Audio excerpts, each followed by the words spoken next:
Creo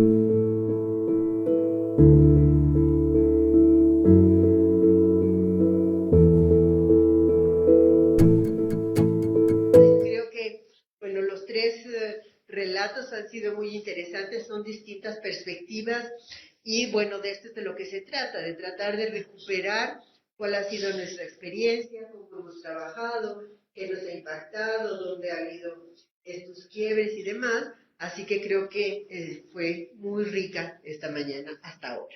Entonces estamos abriendo este espacio para comentar, para preguntar, para sugerir, para avanzar en este conocimiento. No sé, ¿quién dice yo? Pero no se arrebaten la palabra, como digo. Todos al mismo tiempo. Bueno, Mari ya A ver, salimos. a ver si puedo, es que son tantas cosas. Eh, Me interesaron muchísimo las tres presentaciones, así, muchísimas gracias, Ainal. En varios momentos conectaron con discusiones que tuvimos ayer y reforzaron ciertas dudas o continuaron de una manera muy positiva que me está generando muchas ideas que no voy a comentar ahorita, pero quiero ir a cosas más particulares. A ver, ah, eh, me interesó mucho el trabajo de Elisa, me aclaraste muchas cosas y coincidimos en ciertas cosas en los inicios, ¿no? Esas experiencias, ambas tú y yo desde la literatura, cuando la literatura no era la manera en que se abordaba el Caribe, porque ese acercamiento sobre el espacio implicaba el trabajo de las ciencias sociales más puras, digamos, ¿no? Entonces, lo que la lucha interna que tiene Margarita al final entre la ficción y la no ficción era para nosotros esa batalla porque no nos aceptaban como académicos con algo válido que decir porque trabajábamos desde la ficción, ¿no? Entonces, esta, me interesó mucho que tú haces hincapié en eso porque es algo que compartí igual, ese proceso. eh, y bueno, creo que ahora el posicionamiento de la literatura en este contexto es distinto, ¿no? Aunque siguen habiendo cuestiones, ¿no? Sobre qué tanto podemos aportar, pero yo sigo en la defensa de mi disciplina. May, un fuerte abrazo, que ahorita no te saludé ahí en los afanes del inicio. Te mando un beso, me da mucho gusto verte y más escucharte, ¿no? Entonces, eso me pareció súper importante que lo recalcaras y en el proceso más bien analítico que estamos haciendo de cómo llegamos a las cosas, creo que esa pauta es importante, ¿no? Y cómo se van conectando las diferentes disciplinas, ¿no? Por supuesto, lo que comentamos ayer de los lazos humanos entre los diferentes seminarios y cómo eso nos ha unido, ¿no? Y bueno, aquí quiero hacer hincapié, Elisa trabajó, ahorita lo que aportó fue desde Cartagena 2001, ¿no? Ayer, unas cosas que comenté era lo que me impactó, las diferencias generacionales que tenemos y los diferentes momentos en que nos insertamos o conectamos con cambios tecnológicos, ¿no? En 2001, uno de los primeros que yo fui a Panamá fue en el 99, en 2001. Realmente no hay impacto de las tecnologías hasta después del 2005-2006, incluso posterior, yo diría, en nuestra zona, que las cosas impactan un poquito más tardíamente, ¿no? A lo que voy es que los congresos, aun cuando se llamaban congresos, funcionaban más como seminarios, como tú describes, con sesiones seguidos y no paralelos, pues porque éramos menos personas, porque cuando tú organizas un congreso por correo electrónico o por teléfono, no puedes alcanzar tanta gente y no puedes manejar un congreso tan enorme, ¿no? O es muy difícil, ¿no? Con los recursos que tenemos aquí. Yo vi la diferencia antes y un poco antes y después del Internet, porque los primeros congresos que antes del Internet tenías instalaciones menos sofisticadas, pero todos estábamos felices porque no conocíamos otra cosa. Y después, cuando viene el cambio y todos necesitan Wi-Fi, todo eso implica recursos distintos, costosos, ¿no? Lugares mucho más costosos. Y igual, eso ya permite también, si estás comunicando con más inmediatez con tus colegas, hay muchos más colegas y los congresos se aumentan. De repente de tener 150 personas en un congreso, que era en ese entonces grande, llegas a congresos como LASA y incluso CSA que llegó a Brasil, creo que tuvo 800 participantes y era un monstruo y no lo disfrutamos de la misma manera, ¿no? La otra cosa que es muy importante que comentó Elisa, estoy dando una conferencia, perdón, es la relación con los estudiantes de posgrado, o sea, la manera en que nosotros involucramos siendo estudiantes de posgrado y luego nosotros hemos involucrado a nuestros estudiantes. Esto ya no está ocurriendo de la misma manera por la falta de recursos y por miles de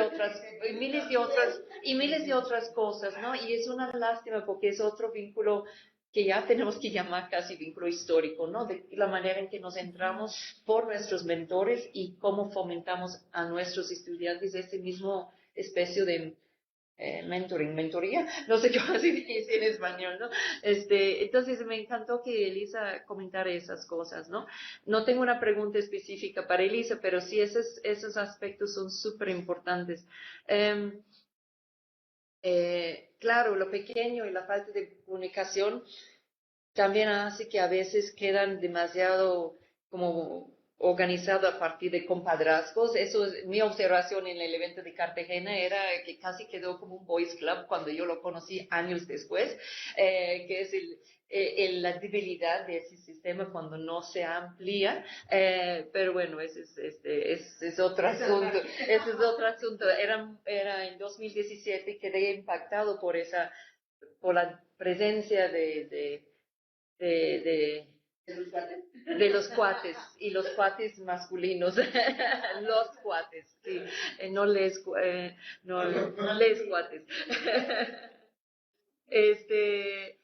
Con Joana, por supuesto, me fascina, me encantan tus miradas desde los mapas y me aclara tantas cosas, pero te quería preguntar muy puntualmente sobre Cabo Patoche. Porque perdí una parte de lo que dijiste de Cabo Patoche, pero en el mapa se parecía como un punto focal, pero no es un puerto exactamente, y no es tampoco un punto defensivo, ¿o sí? No. O sea, las respuestas vienen después, pero bueno, era eso, pero no sé cuánto, si luego en tus respuestas con los otros compañeros, si tienes más información sobre la importancia de Cabo Catoche o qué hubo ahí, qué tal, o sea, qué podemos encontrar en Cabo Catoche o cuánto tiempo duró esa importancia, porque por supuesto a mí me interesa muchísimo eso, ¿no? Tenía y de por acá que ya me encuentro. Eh, este, y, y bueno,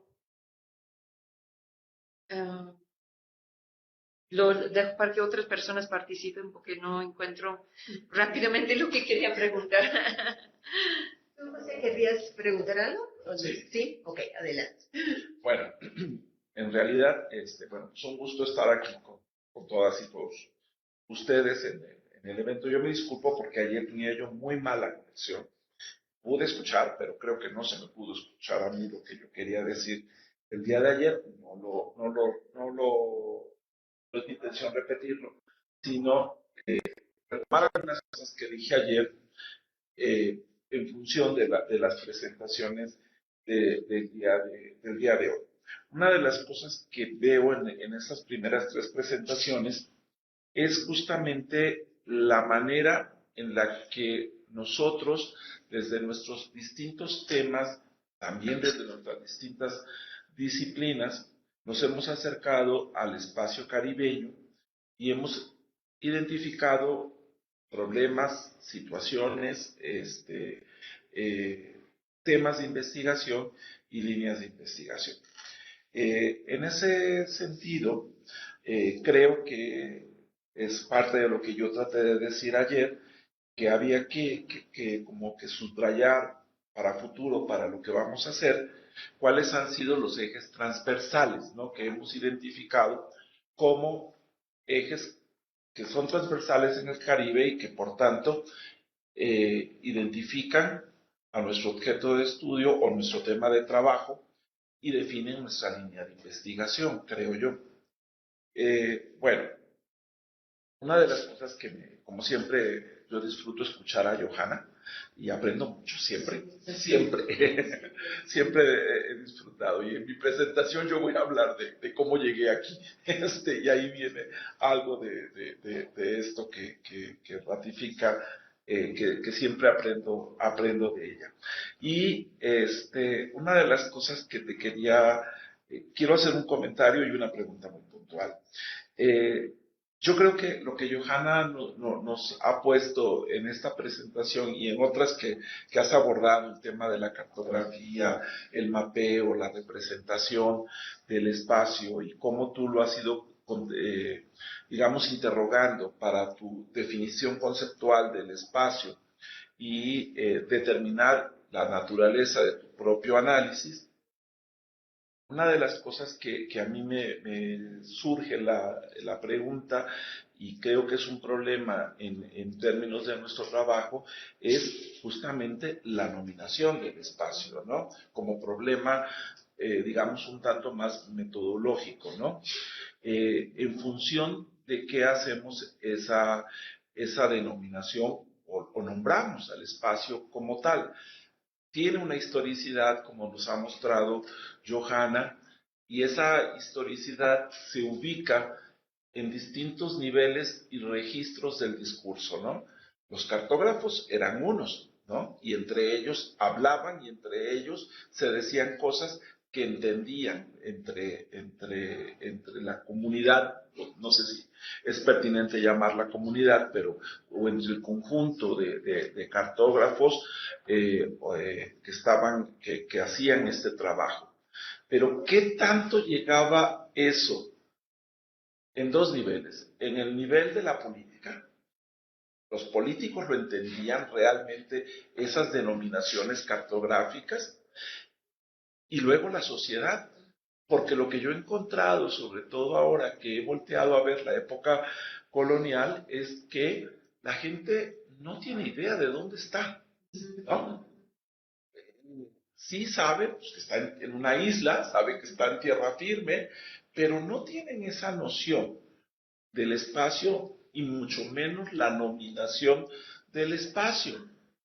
Entonces parecería que eso es como a veces nosotros desde nuestro presente los identificamos en el espacio caribeño y creemos que esos hombres, mujeres que estuvieron en determinado momento histórico, en determinado tiempo, como que lo entendían. Y luego nos damos cuenta que no es así, ¿no? Lo que yo he estado revisando de la documentación que hoy trabajo, por ejemplo, ellos saben que están en un litoral, que están frente al mar, pero no tienen ni idea si están en el Mar Caribe, si están en el Golfo de México, si ese es el Atlántico, ¿no? Entonces, como que hay diferenciación del registro del discurso y creo que esa es una cosa que viene bastante bien y sugerente de este trabajo de análisis cartográfico y hacer la diferenciación de lo que, de el momento, cómo lo vieron y cómo lo vemos nosotros, ¿no? O cómo lo hemos visto para estar acorde con nuestro seminario de hoy, ¿no? O nuestro coloquio. ¿Cómo lo hemos visto a lo largo del tiempo? Porque lo hemos ido modificando en todo este espacio. Y creo que ese es me pareció muy sugerente la presentación de Johanna.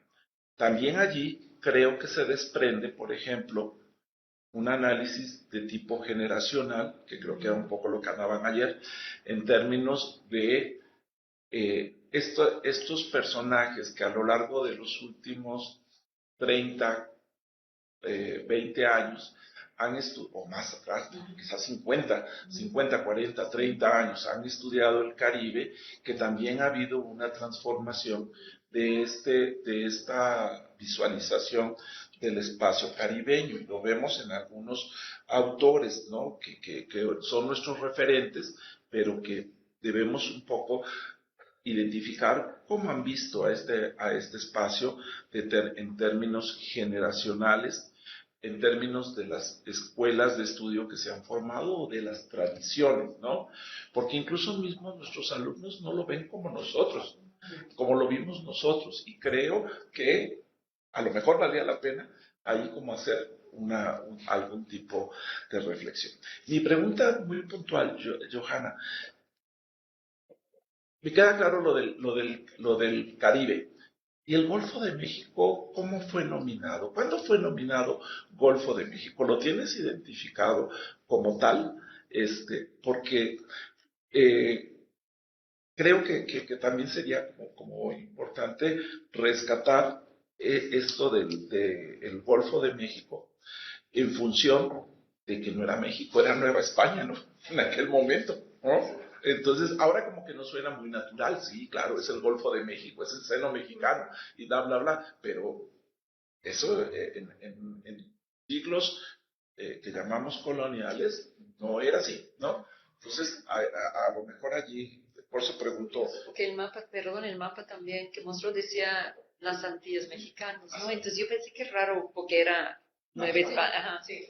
Y tiene que, no sé, me despierta esa la atención en términos de cómo nosotros, historiadores del año 2023, todas los que nos dedicamos, volteamos a ver estos espacios en el tiempo y a veces los volteamos a ver con nuestros propios registros, ¿no? Y eso nos hace un ejercicio de tratar de encontrar algo que creímos que vamos a encontrar nosotros cuando no es así, ¿no? Y nos genera, digamos, como que una serie de interrogantes y a veces incluso hasta nos confunde ciertas cosas, ¿no? Pero este trabajo que hace Johanna me parece revelador para poder entender por qué estaba denominado de esta manera, ¿no? En una de las cosas que, ya con esto concluyo, como dijo Margaret, estoy dando una conferencia ya, pero en una de las cosas que dije, creo que el año pasado, cuando presenté lo que yo estaba haciendo, yo dije que había gente que se posicionaba del espacio en el siglo XVI de una manera impresionante. En aquel momento hablé de un marinero que a él le parecía, cuando le escribe a la esposa y le dice: si no me encuentras en Veracruz, me encuentras en La Habana, y si no me encuentras en Campeche, ¿no? Sí, o sea, como si estuvieran a la vuelta. Bueno, llegas aquí, caminas para allá, o le dices al lanchero que te lleve, ¿no? Pero era porque el marinero tenía una apropiación del espacio que es sorprendente incluso para nosotros, ¿no? Como que si no estoy en Veracruz, estoy en La Habana. Pues es que es un problema, ¿no? Pero para él ya no era problema. Y era siglo XVI, ¿no? Entonces, creo que eso nos debe de llamar un poco, digamos, hacia la atención, hacia esa noción en el momento, en el tiempo y en el personaje en el cual lo volteamos a ver, ¿no? Pero esa era parte de mi comentario. Okay. ¿Alguien más antes de darle la palabra? Entre ellas, o sea, ajá, Elisa. Ajá. Margarita. ¿No? Porque, Laura. A ver, diga quién, por ahí. Carlos dijo por aquí quién. Saludos a todos y a todas. Mira, solamente para añadirle un comentario al comentario de Pepe, ¿no? Que a mí me parece que cuando trabajamos mapas, ¿verdad? O cuando trabajamos el discurso geográfico, y cartográfico, hay que estar bien al tanto, primero, del carácter de que los mapas como los que presentó Johanna, tienen un carácter estético, ¿no? Y hay que tomar en cuenta la estética en la construcción y de la representación y la forma que asume el mapa, igual que hay un carácter literario envuelto, que es lo que estaban discutiendo, en torno a cómo se nominan los lugares y cómo esa nominación de los lugares pues, se va transformando a través del tiempo, y unos lugares pues, van cambiando necesariamente de nombre como parte del proceso histórico. Eso por un lado. Y por el otro, que hay todo un discurso científico envuelto en la construcción propiamente del mapa, que también merece la pena para explorar las interrogantes que plantea Pepe, ¿verdad? Valdría la pena plantearse explorar, ¿no? Cómo se mide y la instrumentación que se utiliza, pero por otro lado, cómo son los relatos que llegan al cartógrafo y a partir de ahí imagina para hacer los dibujos que hace, ¿no? Son artistas, ¿no? No son los chart plotters de ahora y todo lo que hay, que también hay todo un proceso de invención y de imaginación envuelto. Entonces, solamente lo que quería era puntualizar ese carácter creativo que hay en el mapa, en la construcción del mapa, y el carácter estético también en la hechura propiamente del mapa, que funciona a su vez también como parte de las estrategias de comunicación, de qué es lo que se quiere comunicar y cuáles son y qué es lo que se quiere enfatizar, ¿no? Los bordes, muchas veces nos fijamos en la forma propiamente del dibujo, pero los bordes de los mapas hablan mucho también, y que en algún momento monstruos, serpientes, los adornos, cómo los cartógrafos adornaban el mapa y comunicaban determinadas cosas, y determinadas, no solamente cosas, ideologías o formas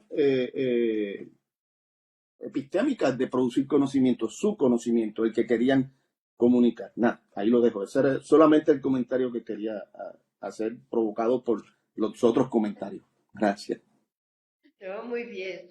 Bueno, yo quería, si nadie más va a decir algo en este momento, yo también querría hacer algunas preguntas más bien, porque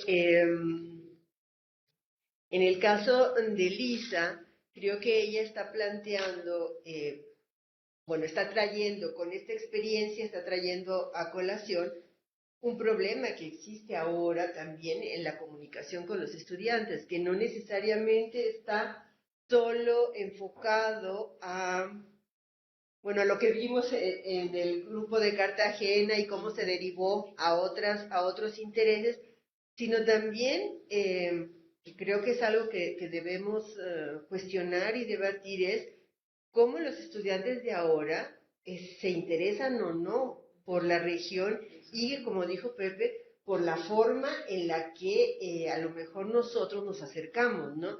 Porque yo me acuerdo que una de las grandes cosas, bueno, dos. Uno era, el Caribe no es un pie de página al lado de América Latina, ¿no? Pero además, el Caribe es esta gran región, ¿no? Con el tiempo ya no hablamos del Caribe, hablamos de los Caribes, en fin, hemos ido cambiando. Pero creo que los, digamos, los investigadores más jóvenes están más interesados en temas y ya no en la región, ¿no? Nosotros pensábamos en la región y en la región y sus temas, y ahora parece ser que les interesan los temas y ya no la región, ¿no? Eso es por ahí un poco, me interesa mucho haber puesto el punto en este comentario de Lisa, ¿no? Y en el caso de Johanna, una cosa que siempre me ha llamado la atención es, a mí me quedó muy claro y me parece que evidentemente hay mucho fundamento para llamar a la región como la ha llamado en las investigaciones Johanna. Más bien mi pregunta es, ¿cómo se llamaba en los documentos de la región? Y si es que la veían como una región, porque a mí me da la impresión de que si tienen toda una propuesta administrativa, un plan, ¿cómo se llama? Una política pública, se llamará eso, una política pública, tendrían que tener una noción del conjunto, ¿no? Me imagino que también de lo que significaba Nueva España para ella, y bueno, eso creo que es tema de de Johanna, y que sería muy padre que nos platicara un poquito más. Y en el caso de Margarita, a mí me interesó mucho toda esta trayectoria, sí, ese trayecto que contó Margarita, porque lo uno con las intervenciones que hizo en las jornadas del libro caribeño, ¿no? Es decir, es un trayecto que muestra cómo como en cada etapa es, bueno, ¿qué estoy haciendo? ¿Qué voy a hacer? ¿No? Como no quiero seguir haciendo lo mismo. Y creo que eso está pues muy en conjunción con lo que ella decía en las jornadas, de bueno, al final, ¿para qué estamos haciendo esto? ¿Y vamos a seguir repitiendo los discursos o vamos a proponer algo que vaya de acuerdo con los tiempos? Un poco sí, hemos ido cambiando y esperemos que sigamos nosotros en eso, pero no es la tendencia general y lo vimos en las jornadas, ¿no?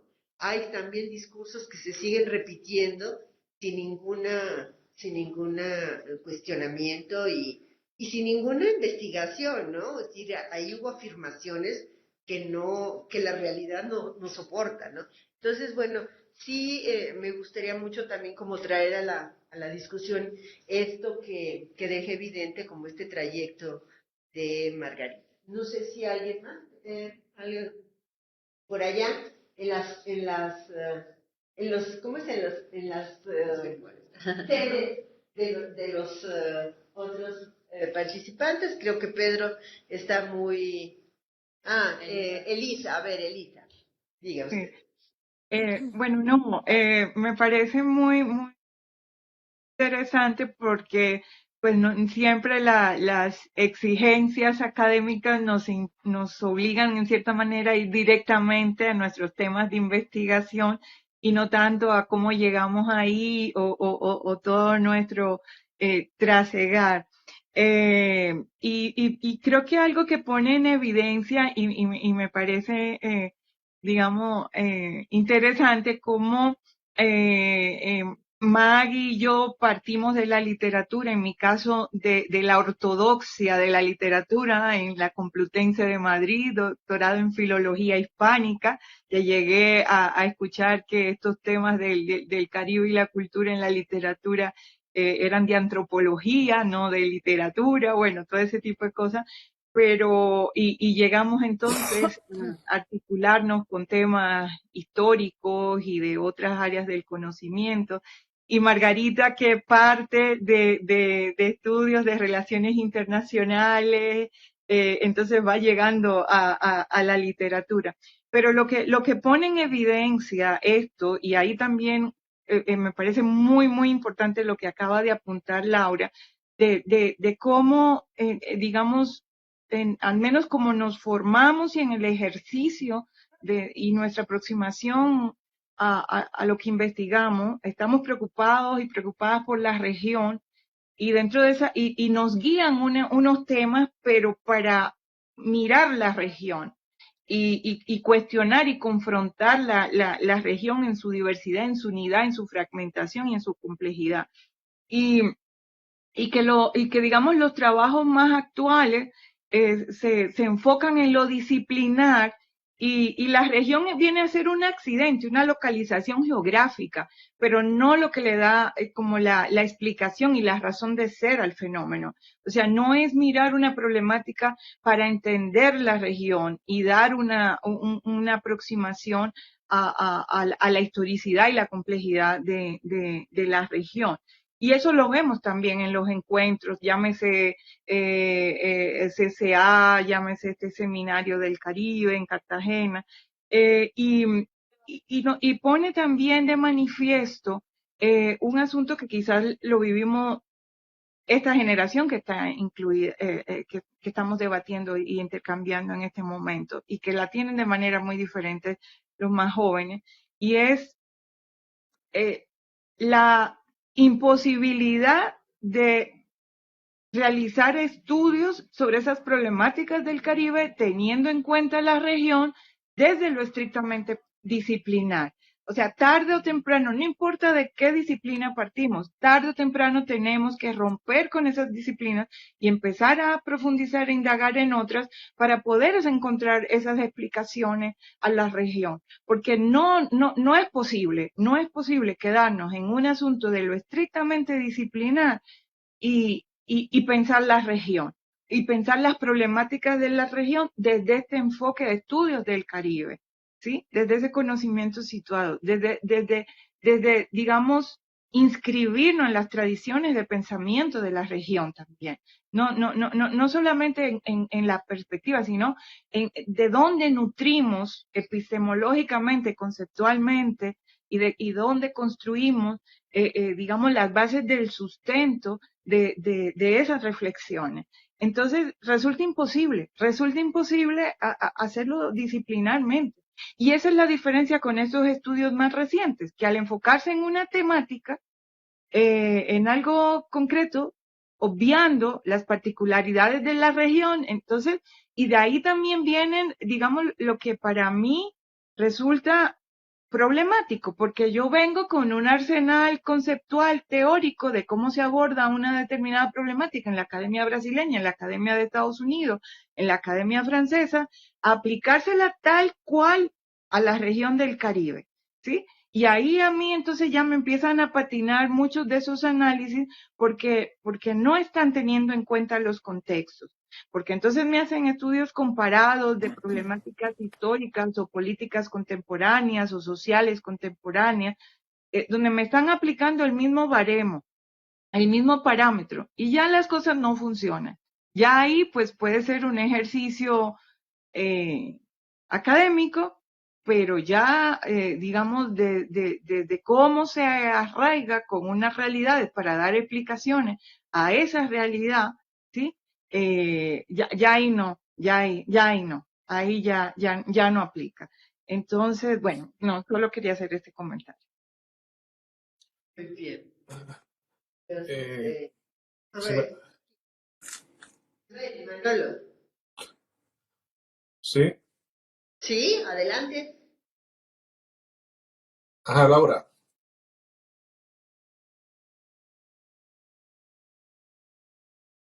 Hello. Ya, ahora estás listo. Ahora te escuchamos. Sí, mira, comentario rápido y más bien planteamiento para dejarlo sobre la mesa, ¿no? Tanto Elisa como tú, Laura, mencionan la recurrencia de los temas, a pesar de que ya llevamos casi 30 años de reflexión en este tipo de seminario. Entonces la pregunta sería, ¿por qué? Y a mí me parece que esto está muy entrelazado con el asunto de las concepciones de la disciplina o de las disciplinas, porque esto es una organización inherentemente interdisciplinaria, ¿no? Hay una persistencia en seguir con conceptos trillados en torno al área caribeña, que las investigaciones de nosotros han revelado en muchos de los casos que están ya obsoletos o que están ya desfasados, pero sin embargo una y otra vez son invocados a través de estudios, a través de refritos, a través de entrar por la cocina y abordarlo de otra manera, ¿no? A mí me parece que uno de los ejemplos más clásicos es el asunto geopolítico, que pudiéramos hablar después con más calma de eso. Entonces, a mí me parece que sería pertinente una reflexión en torno a cómo las respectivas disciplinas en las cuales nosotros estamos transitando representan sus objetos de estudio. Por ejemplo, en el caso de la disciplina de la historia, es una disciplina que me atrevería a decir es una realidad súper conservadora, ¿no? Que recurre a tropos y a metodologías y a renuencia de investigadores a acercarse a complejidad de los problemas, de ciertos problemas históricos, ya sea por miradas que se le dan a las áreas de estudio y de investigación, y que también remiten a problemas que hay dentro de la misma disciplina en términos de teórico y de cómo se plantea la representación del pasado. Entonces, a mí me parece que en ese contexto los seminarios han develado como una especie de arco cronomátrico durante 30 años, 25 años, de cómo esos temas persisten dentro ¿no? de la reflexión epistemológica dentro de nuestras respectivas disciplinas. Entonces, me parece que habría que reflexionar un poco en torno al por qué se están dando este tipo de circunstancias de manera recurrente. Este es un tema abierto que no pretendo resolver en el tiempo que tenemos disponible, pero creo que es un asunto que permea todas las disciplinas y todas las investigaciones que hemos llevado durante todo ese tiempo. Nada más una cosa antes de darle la palabra a Johanna, bueno, yo me refería en concreto, creo que algo más acotado estoy de acuerdo con lo que dice Manolo, pero algo más acotado. Lo que pasa es que en las reuniones de las jornadas, en una de las sesiones, el discurso era hablar del imperialismo como se hablaba en los años 80, como si el mundo no hubiera cambiado nada y el imperialismo tampoco, ¿no? O hablar de la revolución cubana como si aquello que ocurrió es lo mismo que está pasando. A eso me refería, ¿no? A esa no movilidad de ciertas concesiones y de ciertos discursos. Pero sí, creo que lo que estás diciendo también es otro tema que hay que poner en la mesa, ¿no? Bueno, y a mí me parece que hay una relación con lo que estás planteando en el sentido de que la pregunta es el por qué de ese estancamiento o de esa mirada. Muchos de nosotros sabemos la contestación, pero el por qué, ¿no? De observar estos fenómenos desde una óptica binaria. Ajá, y por qué siguen siendo aceptados en realidad, ¿no? Eso es como la gran pregunta. Ese otro, Dejan sí. satisfechos a algunos de los escuchas, ¿no? Bueno. Modas, ¿no? O sea, como se ha vuelto ese poco. No, nunca se interrumpió. Gracias por los comentarios y preguntas. Muchas gracias. Son cosas concretas, ¿verdad? Por ejemplo, lo que me preguntó Maggie sobre el... Si quieres, no, concreto, tengo más. No, lo de Cabo Catoche. Es un punto geográfico que sí se menciona en los documentos. Por ejemplo, cuando los ingleses están en el Golfo de México, en esos años de las guerras navales de 1796 a 1808, los ingleses están afuera del puerto de La Habana, afuera de Nueva Orleans y de Veracruz. Entonces era muy difícil cruzar el Golfo para llegar a La Habana o para llegar a Nueva Orleans. Y entonces se dice en los documentos, bueno, vayan costeando para llevar estos recursos a las islas, vayan costeando la costa y cuando llegan para escapar, ¿no? a los ingleses y poder refugiarse en cualquier momento en la costa. Y en Cabo Catoche ya tienen que cruzar. Ahí cruzan rápido así hay en ese sentido, pero generalmente sí, en las descripciones geográficas, como esa de Ulloa que cité, sí, Cabo Catoche es un referente, ¿no? De cómo se entendía, del Cabo de San Antonio en Cuba, Cabo Catoche, y luego Florida, ahí no dicen un cabo, pero dicen la punta de la península de Florida, ¿no? Sí, es que recuerdo que Delfín lo mencionaba en sus estudios de los rutas, eso, porque por las corrientes y vientos que tú traces es muy difícil cruzar Sí. Yucatán, y creo que ese es uno de los puntos donde sí se puede. No sé, algo pasa con las corrientes ahí que Exacto, ya sí. hace el punto más corto, ¿no? Entonces, pero no había visto en un mapa reciente, o sea, él estaba hablando de tiempos muy atrás, y me interesó mucho que aparecía con tanta énfasis, ¿no? En el mapa de Ulloa, como en la ida y la vuelta, ¿no? Exacto, sí. un poco un punto como, no clandestino, pero como de abrigo, ¿no? Exacto, sí. Y de referencia, Y ¿no? de referencia sobre todo. Pero una referencia como de ahí te puedes abrigar y, ajá, sí. Ajá, ajá, ajá. Para las instrucciones que se dan, ¿no? Etcétera. Pero nunca estuvo en la política, por ejemplo, defensiva, edificar algo allí. Ajá, porque No. en tu mapa de los puntos defensivos apareció, pero no pienso que hay algo ahí. Por Algo eso, allí, ¿no? De hecho, no. Está de Bacalar, ¿no? Siendo Que tan era estratégico, ¿no? Campeche y Bacalar, eso sí eran importantes, ¿no? ajá, por ese punto No. no está. Apareció en el mapa, marcado en el mapa, Sí, pero, eso sí. ajá, pero en Ah, los pero casos de no donde voy a sé no hay averiguar. nada. Por eso decía yo, es como referencial y aunque tiene una posición estratégica, no fue concebido, no fue utilizado como estratégico. No, En para campo de defender. abastecimiento sí, ¿no? es que yo creo que lo que nos mostró Ana Elvira ayer, ¿no? En esos mapas, donde todo era selva, y sobre todo el norte de Quintana Roo, era selva así cerrada, y no había nada de poblaciones alrededor, entonces sí hubiera sido difícil, ¿no? Entonces era un punto de abastecimiento, pero no defensivo.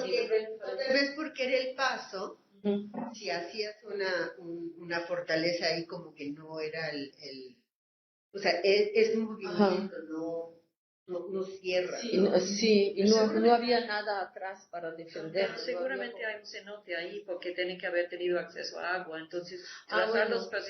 la ubicación de los cenotes sería interesante a ver por qué hubo un hacían abastecimiento. aguadas ahí. Porque Ajá. si no hay cenote no tenía sentido, porque no tendrían agua. Ah, sí. Bueno, generalmente no se tomaba esa ruta, ¿no? Sino se atravesaba el Golfo por los corrientes que había, ¿no? Los años por Florida, ¿no? Eso era nada más en una ruta que se tomaba en situaciones de emergencia. Emergencia, ok. Mm. Ya, gracias. O sea, sí, Sí. Adiós, ¿dónde está? Ok, sí. Ujú, sí, muy interesante es el problema de la nominación y lo del... Sí, iba a traer más mapas, ¿no? De hecho, desde globo de Beheim, que es de 1492, pero antes del descubrimiento, y está ese océano que occidentales aparece por ahí, pero está Japón, ¿no? Y en medio hay una mítica Antilla. Sí. Esa tenía, Ya. era un referente, ¿no? Una isla cuadrada o rectangular, donde se decía la leyenda se habían refugiado a 7 obispos españoles que cuando llegaron los moros, estos 7 obispos tomaban un barco en Portugal, se adentraron a ese mar desconocido, ¿no? Y llegaron a la Antilla. Y ahí fundaron 7 puertos, ¿no? Está marcado, ¿no? Y entonces, sí. Y luego, ¿cómo se desarrolló el espacio, no? Sí, tengo cosas sobre eso. Y el Golfo de México sí se nombró antes. En un principio lo llamaban, y también se dibujó antes. El Mar Caribe, eso se apareció más tarde, ¿no? Sin llamarlo así, pero como incluso en sus contornos, ¿no? O sea, antes el Golfo de Sí, México, antes el Golfo. antes que el Caribe. Sí. Y se llamaba Sinus Brisacus, no sé, hay algunos artículos Brisacus. ¿qué quiere decir eso? No sé, se me olvidó, pero hay gente que ha tratado de averiguar qué significaba. Hay algunos trabajos sobre eso, pero creo que de hecho no se ha definido. Pero ya muy pronto, incluso en los 37 creo, aparece por primera vez Sinus mexicanos. ¿En qué siglo? Del 16. Es decir, un poco, bueno, digamos, década y media de la conquista de México, ¿no? Y sí, mexicanos o Golfo de México. Sí, antes del conflicto de Yucatán. De México o Golfo de México. Eso aparece muy pronto. Bueno, y lo que tú dices que la gente no sabía de hecho dónde estaba ubicado, pero los marineros, como tú mismo dijiste, sí tenían muy buena idea, ¿no? De los espacios, ¿no? Porque, y los navegantes, los comerciantes, etcétera, sí sabían muy bien, ¿no? Todo el tiempo de aquí a La Habana, Nueva Orleans, a Campeche, y dentro del Caribe también, ¿no?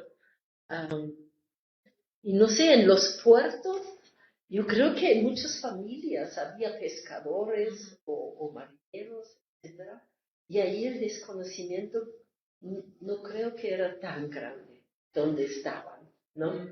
Y qué puertos tenían a qué distancia. O sea, bueno, en tiempo se calculaba, ¿no? A 14 días estaba, o 3 semanas a veces La Habana, ¿no? A Campeche estaba a 6 días o algo así, ¿no? Y conocían bien la costa, la tenían que conocer porque sí porque se orientaban también muchas veces, ¿no? De las montañas, ¿no? Alguna entrada de un río, ¿no? Pero bueno, es un tema que habría que investigar más, ¿no? Que la idea del espacio de la población, ¿no? La idea de que estás preguntándote cómo estás ubicado o dónde estás ubicado. Sí, y no sé, metiendo un poco la cuchara allí. Yo creo que, como dice Johanna, el marinero, ese sí. El marinero, y yo creo que incluso el marinero, ¿de qué tipo? ¿No? El marinero de mar abierto y todo ese, creo que tenía un nivel de conocimiento, o un espacio de conocimiento. Y el marinero de costa tenía otro nivel de conocimiento, quizá más especializado, ¿no? Pescador ribereño que porque hacía el cabotaje, digamos, ¿no? Y entonces, por ejemplo, el marinero de mar sabía dónde llegar, pero se apoyaba en el marinero local, que muchas veces le tenía que decir cómo era el otro espacio, ¿no? El espacio del cabotaje, de la costa, que era muy complicado para todos. Entonces, yo creo que ahí me parece sumamente interesante, por ejemplo, establecer esa diferenciación. Y aprovecho y hago otra pregunta, Johanna. La cartografía, por lo menos jurídicamente, está normada, ¿no? Por lo menos para España, el imperio, para el español está normada, que no se respetaba efectivamente, ¿no? Pero estaba normada y tratada de controlar desde la casa de contratación, ¿no? Y los mapas no eran públicos, ¿no? Sino que eran para los oficiales. Conocimiento estratégico. Ajá, claro, y eran, porque con ellos se construían los derroteros, por ejemplo, ¿no? Entonces, no eran públicos, ¿no? Los mapas que hoy para nosotros son públicos en bibliotecas públicas o reservorios públicos o repositorios públicos, no lo eran en su momento, sino que estaban como realmente controlados. Entonces, cuando nosotros hoy día volteamos a ver esa representación, digamos, en ese registro, lo vemos y decimos, mira cómo lo visualizaban. Yo creo que ahí va otra pregunta más específica. ¿Quién la visualizaba? Porque no todo el mundo lo podía ver, sino lo que tenía, conforme a la normatividad, ¿no? A la legislación. ¿Quién era el que podía ver eso? El acceso a la información. Ajá, el acceso a esa información. Y luego sí se podía compartir de alguna otra manera, pero oralmente, qué sé yo. Creo que ese nivel de registro de comunidad discursiva, llamémosle hoy, era como una cosa, ¿no? También allí diferente, ¿no? No lo sé, me despierta todas esas inquietudes, escuchar y ver estos mapas que me parecen hiper interesantes, ¿no? Laura, perdón, me tengo que retirar, le pido excusas, pues ha sido un gusto enorme compartir con todas y con todos, una alegría, con toda la nostalgia de no poder estar presente allá, pero con todo el afecto y siempre agradeciendo todos los aprendizajes y este diálogo tan enriquecedor y este encuentro de amigos y amigas también. Así que bueno, un fuerte abrazo para todos y todas. Bien, abrazos. Gracias, Elisa. Gracias, Elisa. Saludos. Chao, Ana Elvira, chao. Tengo que dejar de comentar, porque aunque está muy interesante, porque tengo mi coche en un lugar de parquímetro. Sí, 5 minutos y todavía quería. Sí, ya seguimos hablando. Cuesta como 20 pesos. En moneda no tengo. Moneda no tengo. ¿No tienes la aplicación? Ay, no, nunca. Hay una aplicación. Claro, mira, aquí ella, aquí te presta Claudia. No, nada. Estos son Tú tranquila, ve, tranquila. No después. Exacto. Entonces, más bien lo que podríamos hacer, si les parece bien, 5 minutos para resolver asuntos y ya empezamos. Sí, claro. Ay, Laura, perdón. yo quisiera agregar algo. Margarita, perdón. Como yo siempre estoy en la luna, ¿viste? A ver, Y no, Margarita. bueno, ya se fueron los demás, pero no importa. Bueno, más bien, yo, quisiera, sí, agregar sobre los temas y la región. Bueno, lo que pasa es que eso también es, o sea, la región per se, así pura, no existe. También la región existe a través de los temas. Es decir, sí, entonces, o sea, no hay una región pura, también los temas, o sea, se dan porque son producto de la región. Entonces, digamos, no es tan así, diría yo, ¿no? Entonces, o sea, hay una región y bueno, hay ciertos temas que van surgiendo, desde luego, y otros que se repiten y que se vuelven a, como dicen ahora, que es una mala traducción al español, pero a revisitar, ¿no? Y otros que la misma realidad los va produciendo. Entonces, yo ahí eso es lo que diría. Y sí, no sé por qué. A lo mejor es porque están presentes todavía la manera, o sea, ¿por qué se repiten los temas? ¿Por qué seguimos hablando de ciertos temas, no?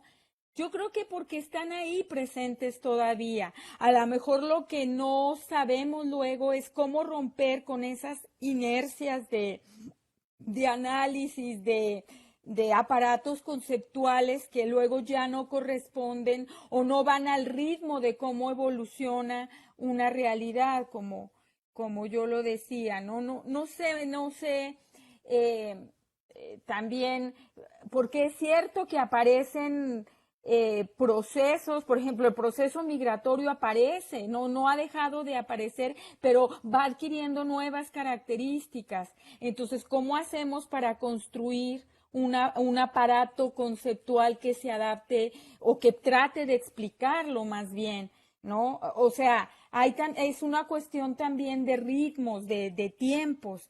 Entonces yo no diría, bueno, son los temas y es la región, no, es que es la región la que produce los temas, ¿sí? Y sí, es interesante saber por qué seguimos en muchos temas que, yo diría, bueno, seguimos porque los temas están ahí, o los procesos, más bien hablaríamos de procesos, pero, o sea, para mí el problema es por qué repetimos o quedamos atascados en ciertos análisis que repetimos a veces y no podemos lograr esto que Laura llamaba rupturas o nuevas rutas de interpretación o de análisis, ¿no? Eso es a mí lo que me parece importante. Ahora, bueno, yo pensé que había que explicar como una trayectoria personal, profesional, que es lo que yo hice en mi caso, pero yo creo que hay cosas que tampoco yo creo que no se entendieron bien. Decía la doctora Lister, que ya se fue, cómo tú transitaste de las relaciones internacionales a la literatura. No, es que yo no transité, o sea, yo lo expliqué. Yo tenía hagan de cuenta que fuera un árbol, yo tenía dos raíces, dos asideros, las relaciones internacionales y el estudio de la lengua, de una lengua, que es el francés. Y a través del estudio de esa lengua, la traducción y la literatura, o sea, es decir, fui como, es un poco más amplio, o sea, esa literatura era parte de la cultura francesa que yo estudié. O sea, no sé si me explique, no es que transitara de una cosa a otra disciplinariamente, no, es como estudié paralelamente dos cosas. Lo que pasa es que en la vida uno no puede hacer todo y tiene que decidir, más que transitar, decidí por una en lugar de por otra. Yo decidí transitar, yo tenía dos vías y yo decidí transitar por una y no por otra. ¿Sí? Pero no es que yo o sea, no sé, eso sí lo quería aclarar, ¿no? En mi caso fue así y entonces, pues me parece muy interesante lo que Laura plantea. Entonces, ¿cómo uno ubica eso que podemos llamar? Yo más que de rupturas hablaría de otros caminos, como dice Menil, de otros senderos de interpretación para, llamémoslo así, viejos temas o antiguos temas o temas que ya se han tratado. Entonces, a mí me parece que hay como esas dos situaciones. Por un lado, los temas o procesos, yo mejor quisiera hablar de procesos sociales o culturales, en fin, que están ahí presentes y que ya han sido muy tratados y con ciertos instrumentales, ¿verdad?